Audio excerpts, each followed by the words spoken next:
Toshkentda bir nechta mashinalarni majaqlagan Lacetti'chi haqida shoshilinch va muhim ma'lumot e'lon qilindi.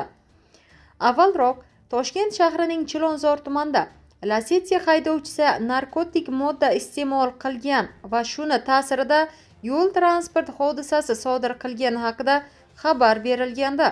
Ushbu mashina ichida bo'lganlarning 3 nafari 7 sutkaga qamalgan.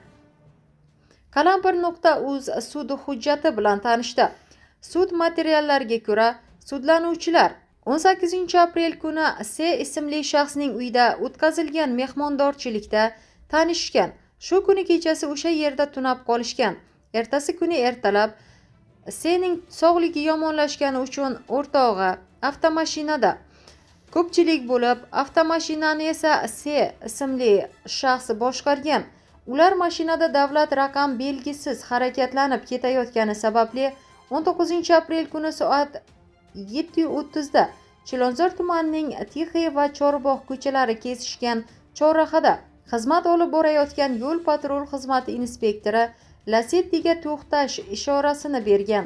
Ammo ular ishoraga bo'ysunmagan.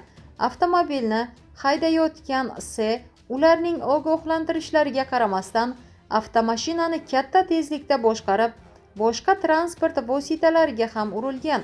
Mashina to'xtatilgach, ularni ichki ishlar bo'limi binosiga olib ketmoqchi bo'lgan. Ichki ishlar bo'limi xodimlariga qarshilik ko'rsatishgan. Shuningdek, shu yerda bo'lgan fuqarolar ularga baqirganligi uchun barchani haqorat qilishgan.